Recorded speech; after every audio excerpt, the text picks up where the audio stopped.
So please give him a hand, Mr. Sean Casey. Come on.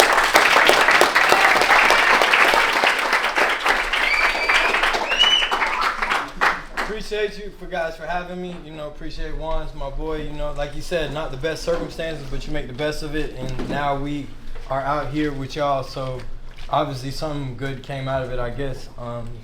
But yeah, definitely not the place you want to go meet friends, but you got to make the best of whatever situation you're in. How old are you guys? So you said 13, 17? 13. So like everybody in high school? Everybody.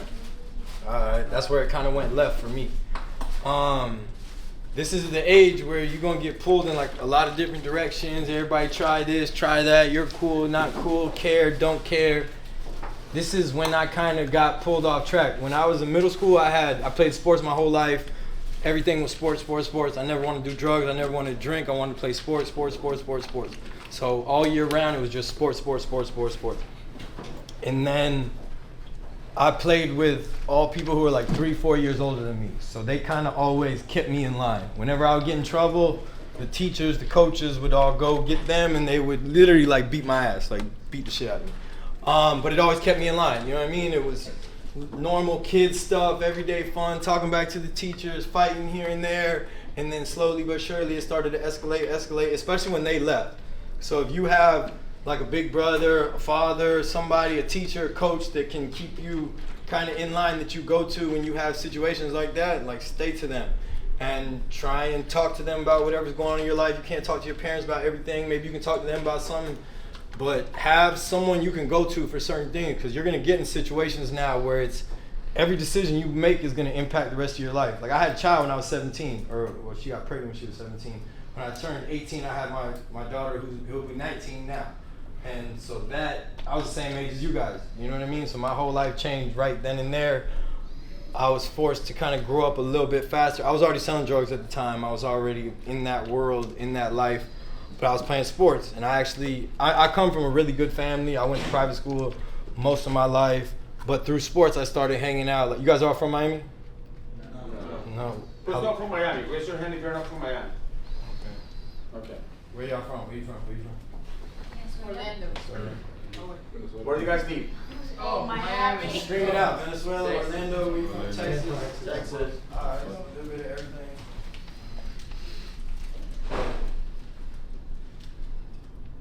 So, through playing sports, I ended up, going to the hood a lot. A lot of my coaches were like, oh, come play with these guys, And then through that, I started meeting kids my age.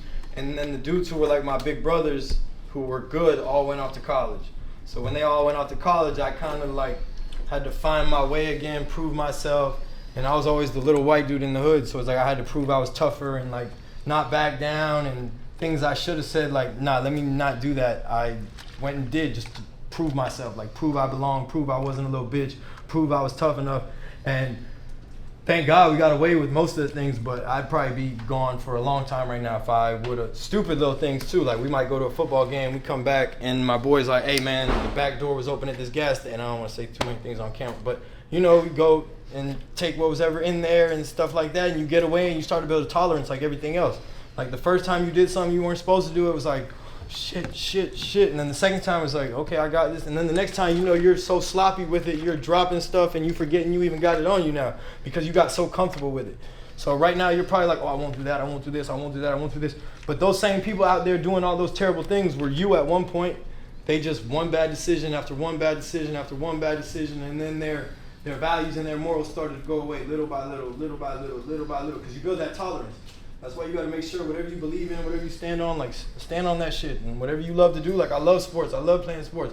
But I went away from it because I wanted to prove I was tough and prove I was. So homecoming weekend, we had homecoming. My daughter's mother, she was in Orlando at the time. She was living in Orlando, and she came down for the weekend. We go to a homecoming.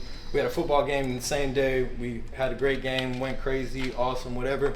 But I was selling drugs at the time, so we were going to the dance. Everyone met us at my parents' house in Palmetto Bay.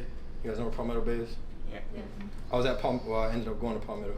But everyone met there because my parents were out of town. So we were going to go there to the dance, and then everyone was going to go their separate ways to the parties or whatever. And I had 2 8 balls of cocaine on me that I was gonna sell to people after the party. And so we took it in the limo, we get to the dance, we there, whatever. And then time to go, we weren't really, like, it's a dance, you know what I mean? Like, how much fun can you have? So we're like, whatever, we're gonna leave. And then as we're leaving, I see Coral Gables police, my Dina students, like the whatever, getting out of our limo. And I'm like, oh shit, here we go. So I go to leave and they're like, no, everyone from that limo's gotta come out. So we come out and they got us all there and they're like, call your parents, whatever, you guys gotta go home. But my parents were gone, so they're like, oh, I don't even know what happened really, but I saw one of my coaches who was there and I just jumped in the car with him and we left. And they ended up calling him like, oh, you gotta bring Casey back. And he was like, oh, I dropped him off already. But then I got to school that Monday, they couldn't prove the cocaine was mine because it was in somebody else's bag and they took the ride for that. He didn't say it was me, somebody did. I said, no, I don't know. They drug tested all of us. I've never done cocaine in my life, I don't really, but I smoked weed, so I failed the drug test for weed. They kicked me out of school for 9 weeks. They said if you like do all the requirements for the next couple months, we'll let you back in for the second semester. So part of that was like drug counseling and just passing drug tests, you know, whatever they said, jump through a hoop, whatever we got to do. So I was like, all right, cool. But at that same time, I found out my girlfriend at the time was pregnant. So we had to deal with all that at the same time. I almost killed my parents, almost gave them a stroke. Like, okay, you're kicked out of school and you got a girl pregnant, here you go. So yeah, that was a lot. But your age, you know what I mean? Your age, like one decision, not, you know, if you guys are out there, you know, having sex, doing shit, like make sure you protecting yourself, make sure you going through the necessary steps. I wouldn't do it, period. Like if I could look back on my life, I would never try drugs and I would never touch a girl until I was ready to go. Like you're just not ready. You're not mentally there yet. It's so much, especially now with all the social media and like the pressure and like live your life. Don't worry about proving yourself, partying, having a girlfriend. Or like find yourself first. Like I wish I would have did that. Like read books, go on walks, work out. Like what do you love to do? Because right now is where you either get to do that or you don't get to do that anymore. If you make good decisions right now, you'll be able to do whatever you want for the rest of your life. Like whatever you decide to do, if you start now and you make the right decisions, you will work your way up little by little and you'll be there. Some of you might explode overnight and be there. But if you try and rush it and try and take the easy way out and take the shortcut, or you're gonna back, all the way back there. And the people that everybody said was stupid and a nerd and, oh, you ain't shit, you got a regular job while we out here hustling, making a bunch of money, being cool in the clubs and shit. Those are the people that have a good life right now, that never went to prison, that didn't have to deal with all the stuff that we had to deal with. Like, you're gonna see who your real friends are. When you're selling drugs, you're gonna get robbed by your own friends. You're gonna get set up by your friends. You're gonna get robbed by girls. You're gonna see people's real character, and it opens you up to the world, and it's like, damn, this shit sucks. Like, I know they're making movies and TV look cool, like, oh, the drug game and blah, and you can make this much, and it's never like that. I promise to God, it's never like that. You've never seen a retired drug dealer. Like, I don't see him. You know what I mean? Like, where they at?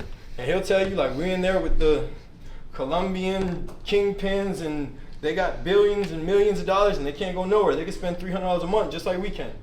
You know what I mean? They got tuna and crackers just like we got. Like, bed 10 o'clock just like we got to. They got all the money in the world. What can you do with it? Shit. You know what I mean? I mean, they get a little bit more privileges in there. Like, they might get a better pair of shoes, but at the end of the day, they got the same consequence we got.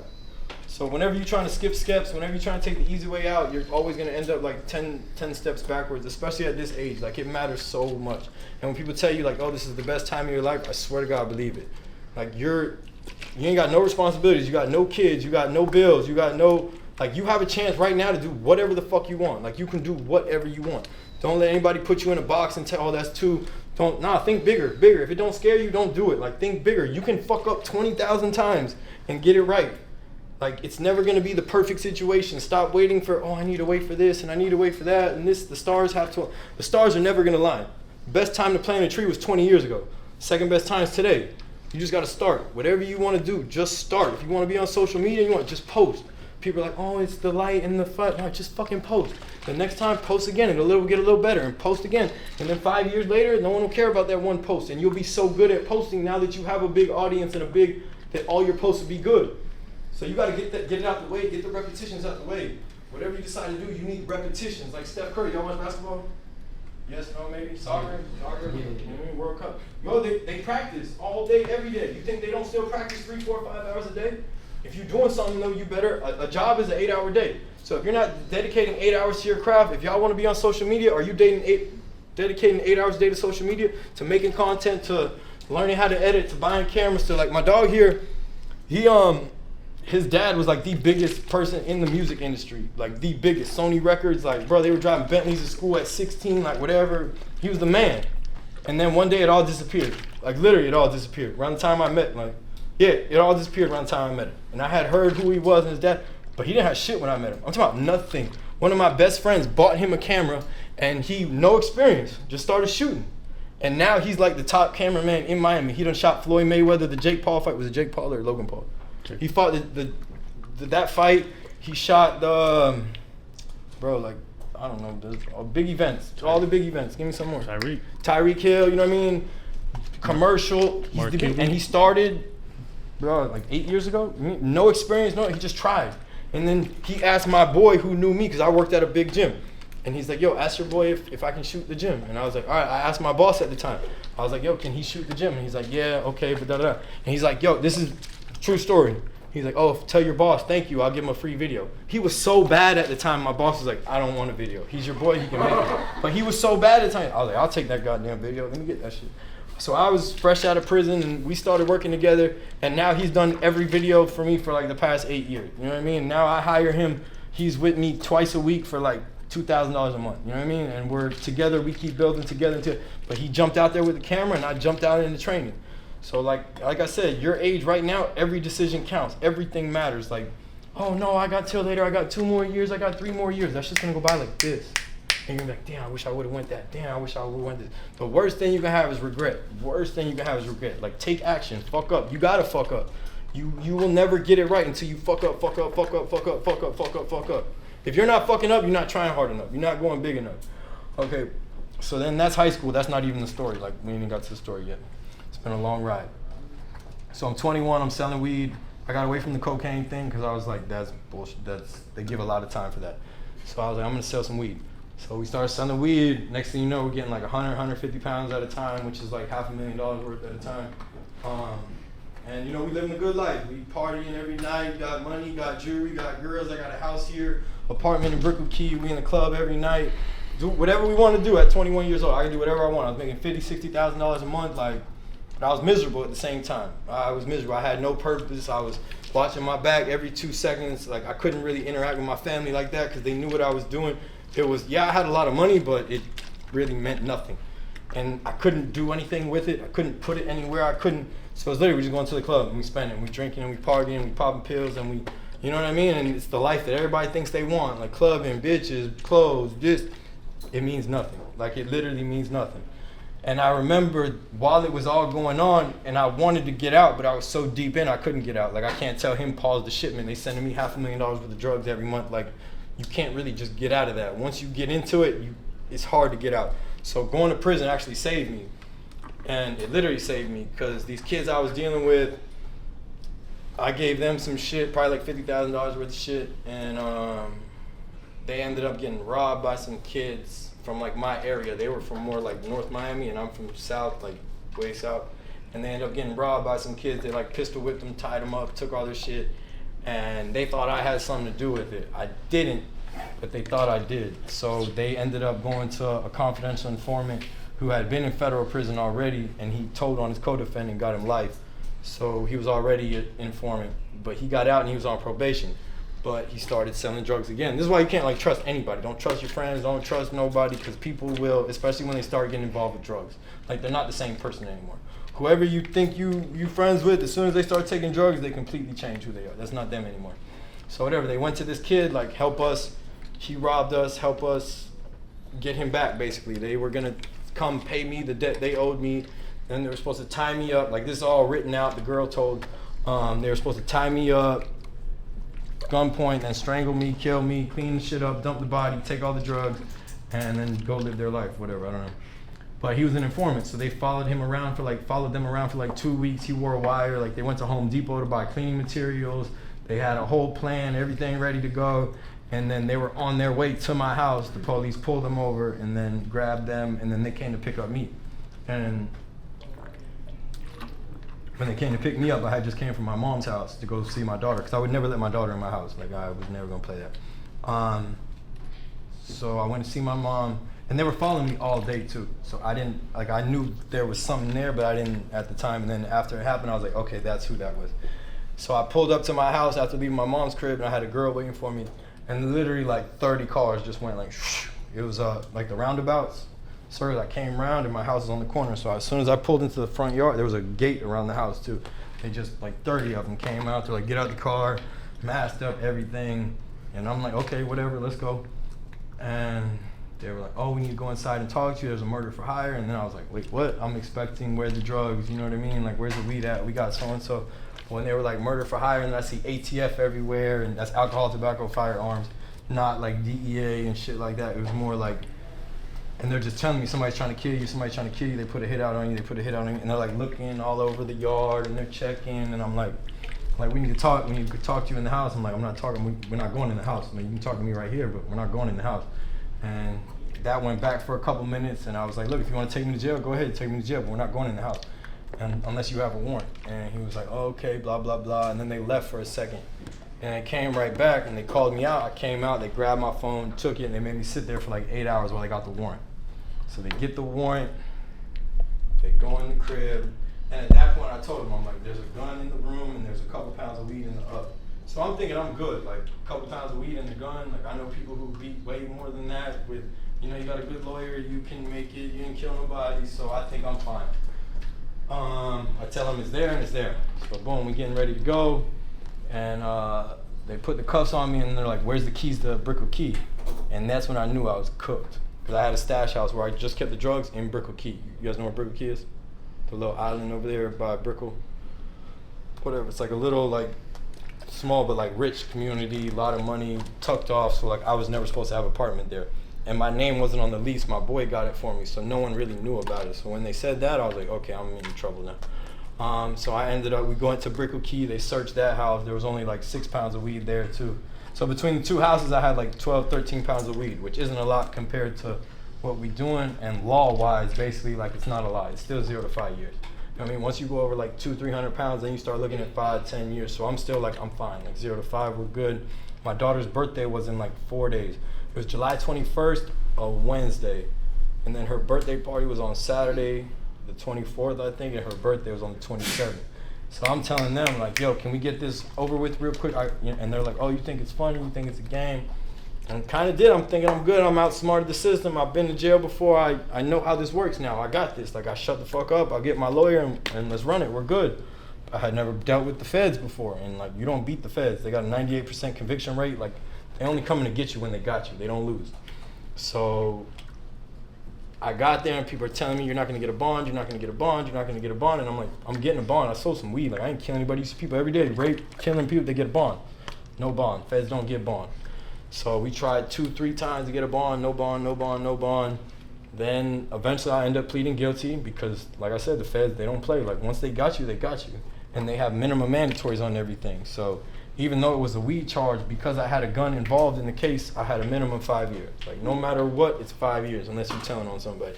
And I'm not the type of person who, like, I'll take responsibility. I mean, I'm not going to throw somebody else under the bus because I got in trouble.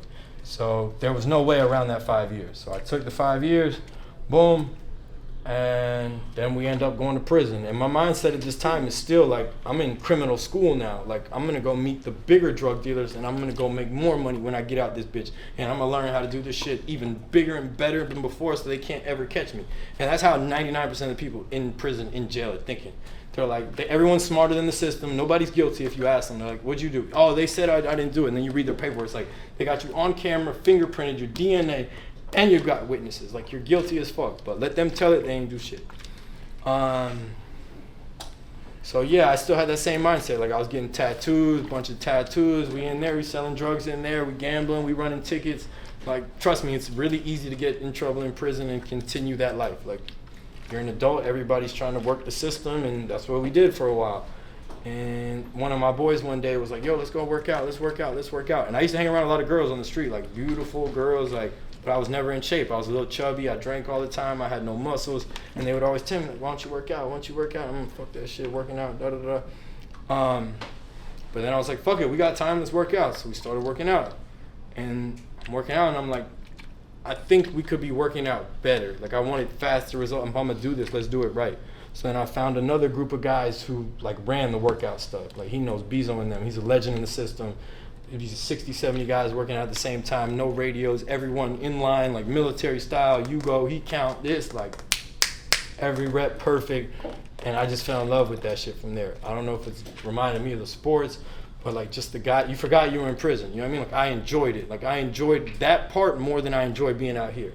I don't even like working out here for real, because it was so fun in there. Like you compete with the guys and you bring that camaraderie. That's why it's so important out here to like find a good group of people who you can go hang out with and have fun and that you can better yourself with. Not that you're gonna go talk about other people, do drugs and just fuck your life away. You know what I mean? Like you need a support group. You can't do it out here by yourself. Like it's tough. It's gonna beat you up. So to have that in there was the biggest blessing. I got so lucky I went to that prison. Because there's plenty other prisons where they're doing nothing but gang banging, stabbing people up, selling drugs. Like that was a workout prison. Everybody there was working out. Everybody there had 20 years or less. So I could have went to a prison where they had 50, 60 years. You know what I mean? They might have had 50, 60 years at the time, but now they got less than 20. So you also got that perspective. You're talking to guys who have been in prison longer than you've been alive.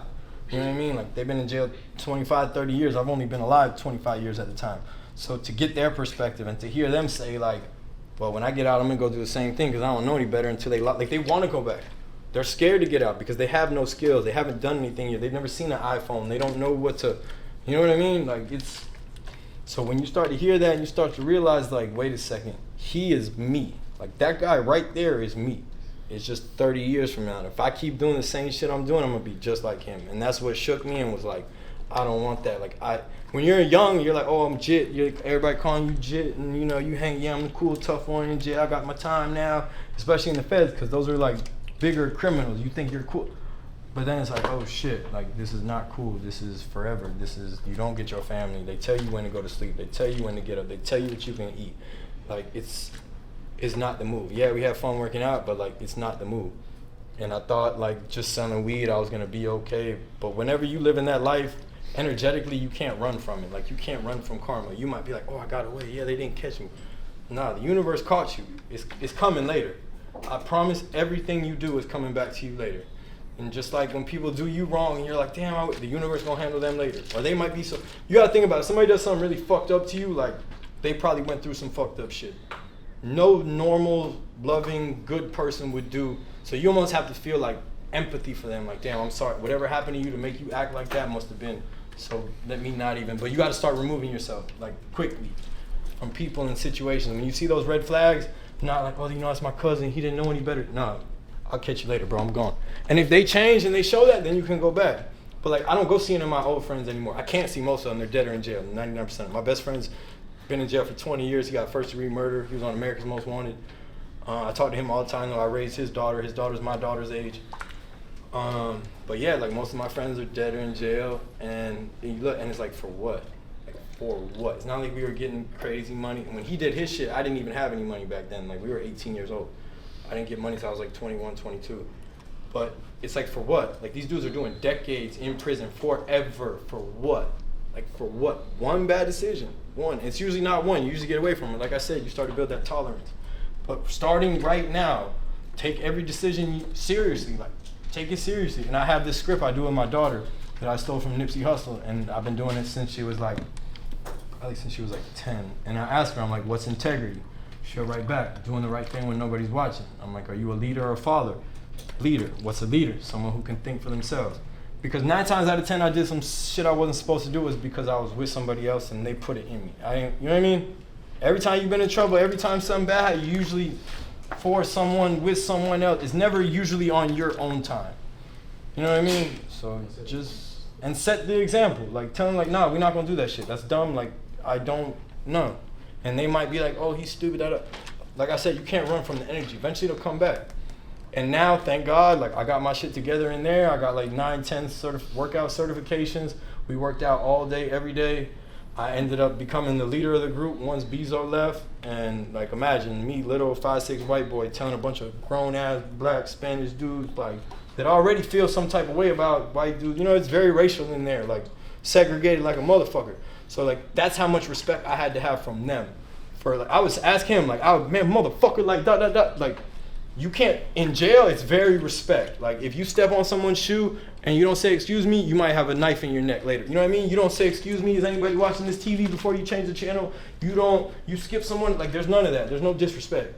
Disrespect, get a knife in your neck. You know what I mean? So for them to be able to tolerate me almost being disrespectful to a degree in the workout because I'm trying to push them, like, they wouldn't take that from anybody else, but they take it from me because they respect me. They respected how much I grind, how much I work. They see me in there reading every day for 3-4 hours. They see me working out. They see me taking tests. So they took that from me. You know what I mean? And then when I got out, I ended up going to a place, Legacy Fit.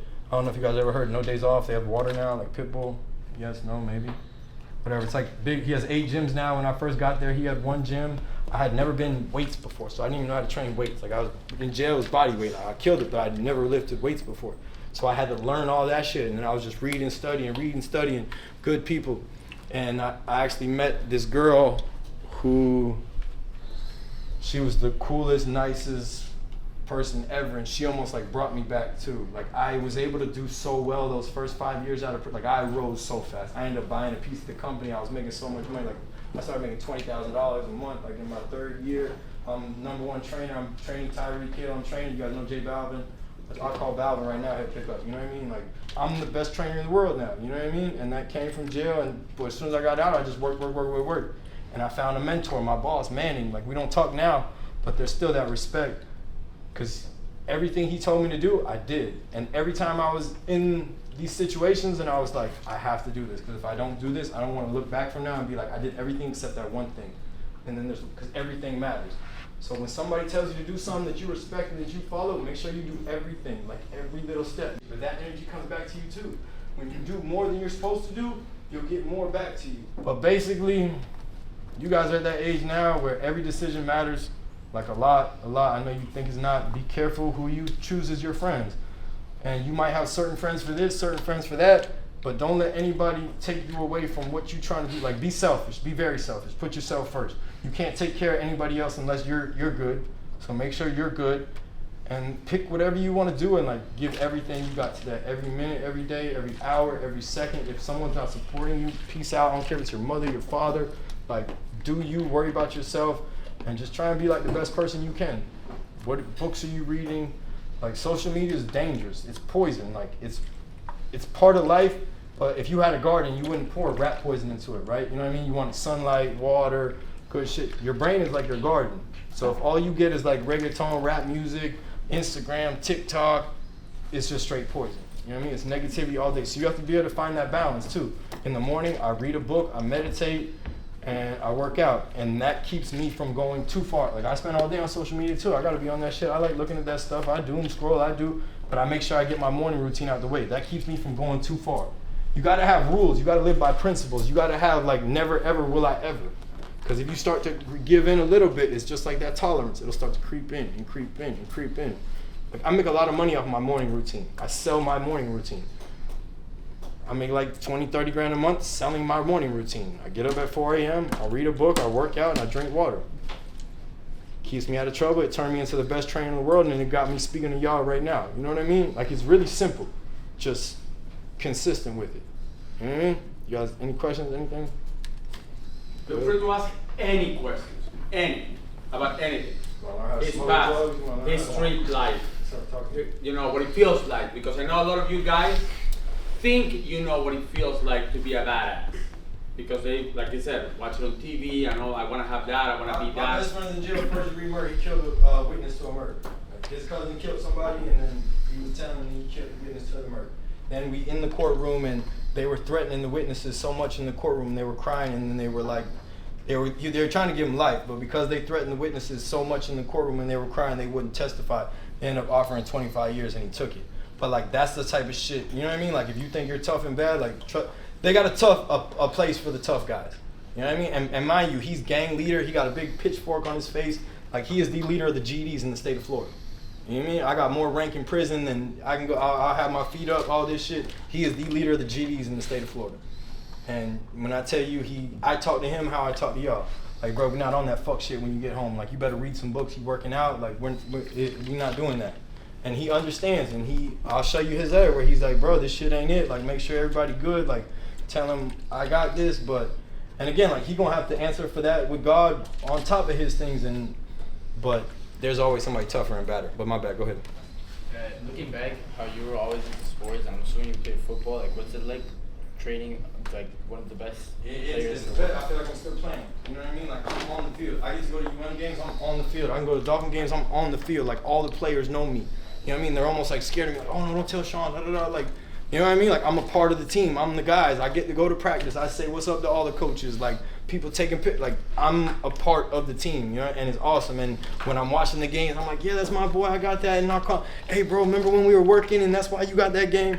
Especially when it's guys like Tyreek Hill and he had his best season of his career. You know what I mean? And my boy Eddie Jackson, LaShawn McCoy, and then even Jay Balvin's different. But yeah, the sports, like I love sports. And it's made me realize how much I actually love sports and how much, like I'm about to go start coaching for free. You know what I mean? Just because that's my passion. That's what I love to do. And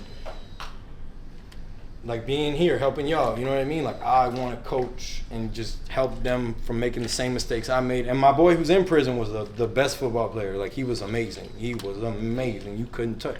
And most of the dudes didn't make it because of that. So yeah, sports, the training brings it. If you love sports and you're thinking about something to do later on with your life, like training's awesome. And you make a lot of money. It's your own hours. You know what I mean? Like I'm in shorts and a t-shirt. I just came from work. You know what I mean? The most beautiful girls. Like it's not mine. It's awesome. Like you're basically in the game still. Go ahead. How did your parents feel, and how did you feel about that feeling? Which one?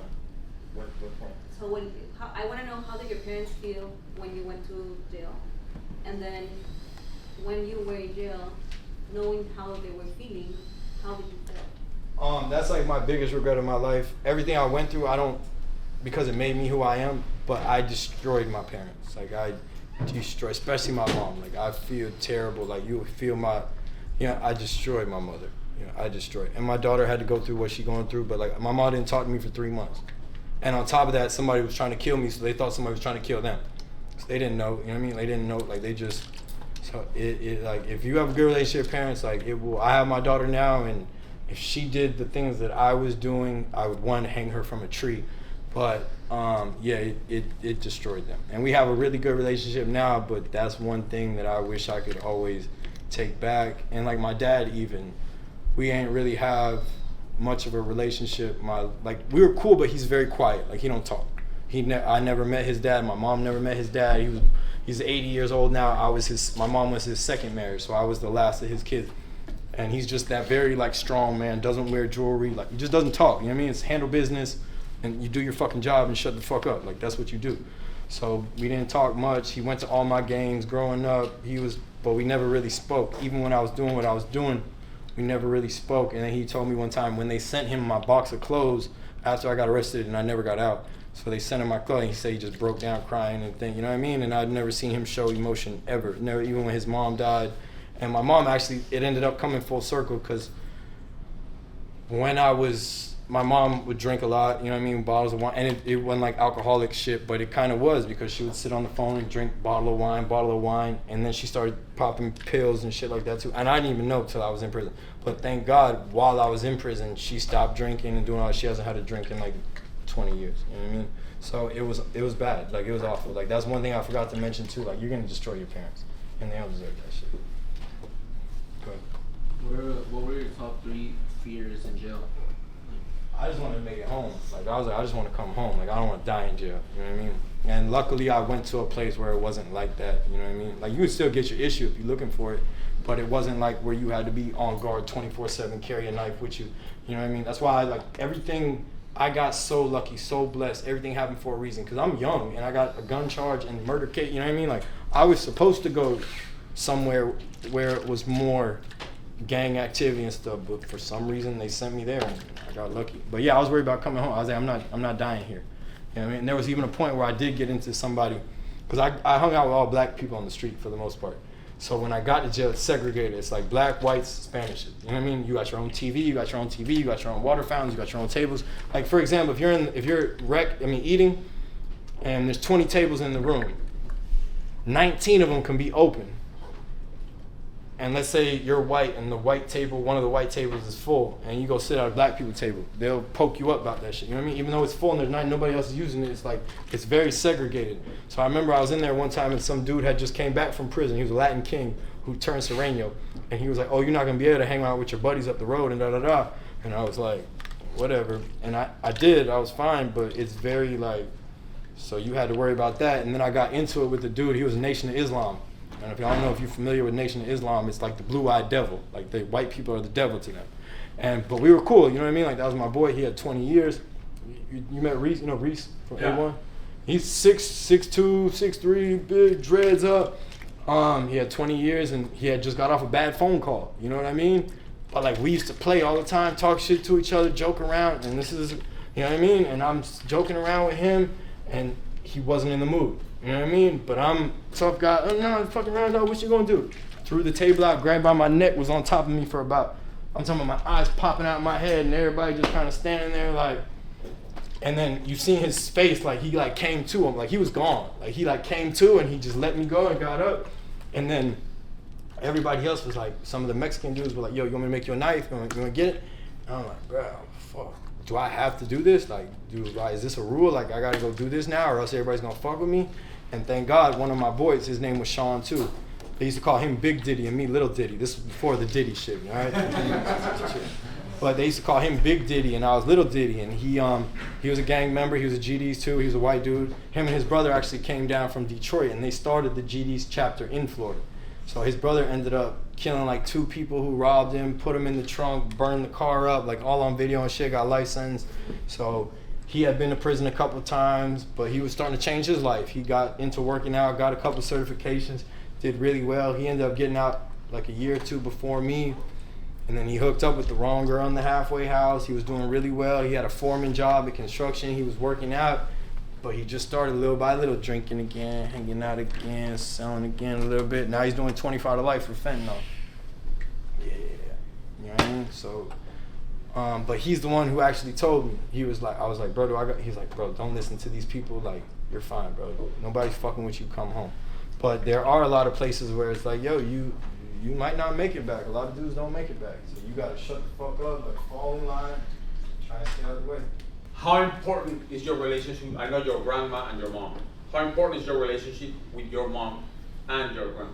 Well, my grandma passed last year, so Mm-hmm. but that was like my, you know what I mean? My mom too.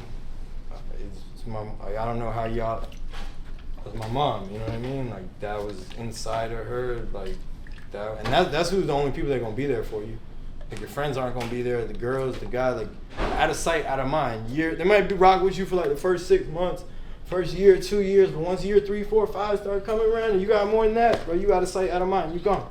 Your parents, your family, those are the only people that are gonna be there on visiting day. That are, you need some money? Okay, let me put that in there for you. You need a book? Oh, cool. You know what I mean? That like, that's your family. You know what I mean? And going through all that, we've gotten closer, and the only reason we've been able to is because I finally changed my life. Like I looked myself in the mirror and was like, yo, you're a fucking asshole. You need to change your life. And I did. And now we are cool. But there's still friction there and we've always had friction. But that's my mom. You know what I mean? So, and the other two is, number one, how important you think is for these guys that are here to get fit, start working out? I mean, you want to be a little bitch? Like, you know what I mean? Like, why would you not work out as a man? Like, what else you gonna do? You gonna let somebody come? And at the end of the day, your body is your introduction. Like when you meet someone, the first thing they're judging you off is the way you look. No matter what. Like you can say superficial and blah, blah, blah. But if you're a fat piece of shit and you smell and you're not coming, like no one's gonna want to deal with you. They're gonna be like, you want me to do business with you, but you can't even clean yourself up. You know what I mean? And if you truly want to be the best version of yourself, how can you be the best version of yourself if you don't look your best? You know what I mean? And when you work out, it literally releases endorphins in your brain that make you happier, that make you think more clear, that get your day moving. Like everything becomes more efficient. And it's like the fountain of youth. It keeps you younger. It keeps you less stressed. It keeps your bones strong. It keeps your brain working better. I've taken a bunch of classes on neuroscience and fitness and how they're related. Like just sitting down for 3 hours straight will increase your chances of mortality by like 20%. You know what I mean? Like every couple hours you gotta get up, walk around. I take 25,000 steps every day. Like I don't play about this shit. I work out every single day no matter what. And I don't like an hour kill myself, but no, I need to go Like, do a couple sets. It'll make your mind so much. Like, if you're not working out, you're about 60% of your potential. I don't care what else you do. You can read every book. You can eat perfect. If you're not lifting weights, you will never be your full potential. And as a man, like, what are you gonna do? Be soft, fat, and weak? Like, what are we doing? You know what I mean? Like, what? Hell no. At 20, I want to go, like, I don't know, like, I want to go fuck bitches. I want to go be with, you know what I mean, the baddest chicks and go all that. And I did, and I went, and I left her. And I didn't do anything, like, dirty to her or whatever. But my life has gone like this ever since. You know what I mean? And I've dealt with a lot of these girls out here now, and it's just, like, they pull you down. And she lifted me up. So, like, same thing, girls and guys. Whoever you pick is going to be the most important decision in your life. They will pick you up and make you feel like you're a king and queen and you're on top of it, or they will make you feel like you're a miserable, worthless piece of shit. And you got to spot it off the rip and know. But, like, girl, how are you going to be with a guy who doesn't respect himself? How are you going to respect you?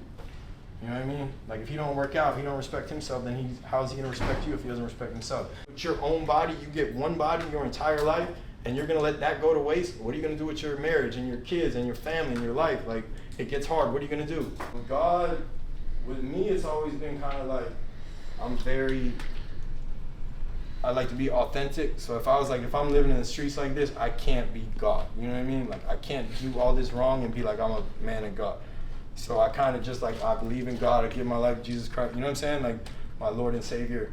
But I wasn't, you know.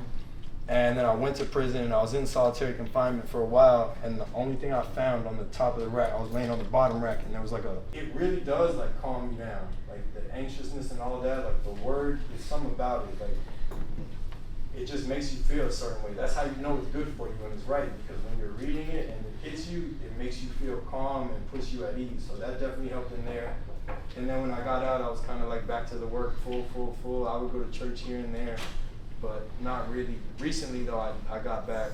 Like, now I read the Bible every day for the past few months. I started going to church, and I had a great relationship with Jesus. You know what I mean? All of them. Like, first thing they say on anything else, Jesus Christ. You know what I mean? So I was like, well, if I want a good life like that, then I probably need to get a better relationship with God. So super important, super. And if you read it, just reading the word, and it puts you in that perspective, like, okay, this is how it's supposed to be. It's not like TikTok and Instagram that says this is how we should live.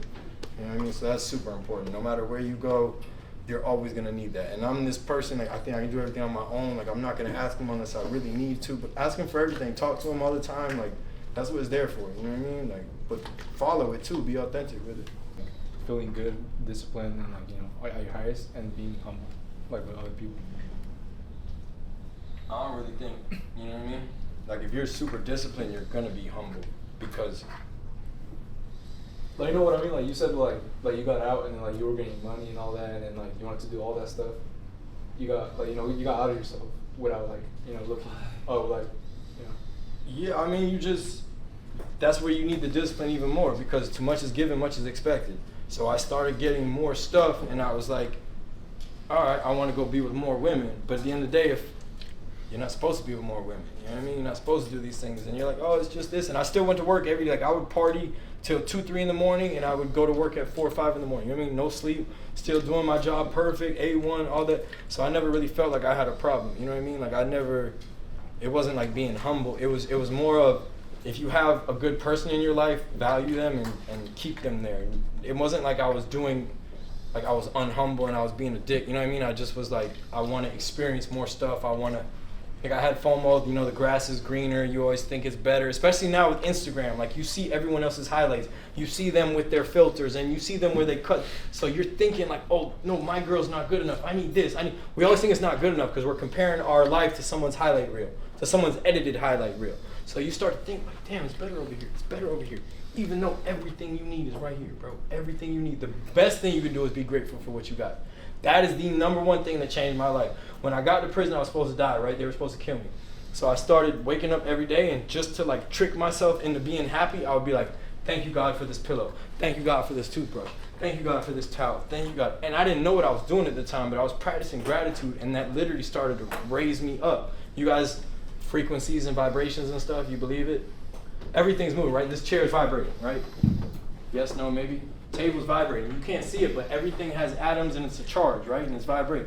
So the world, you vibrate. We're vibrating. So the more you pray, the more you work out, the more you ground in nature, the more you stay away from toxic Instagram, and you'll start to hear that voice of God or your conscience or whatever you want to call it, the universe, and it'll get louder and louder. It'll be like, go this way. Okay? And then the next thing you know, you're the best in the world at what you do. You're training all the celebrities, or you're working with them, and you're a celebrity now because you listen to that voice. You know what it is all the time. Yeah, I know I shouldn't do this. I know, but I'm gonna do it anyway. You feel me? You gotta listen to that voice, and the louder it gets, by doing better stuff. Thank you, thank you, thank you.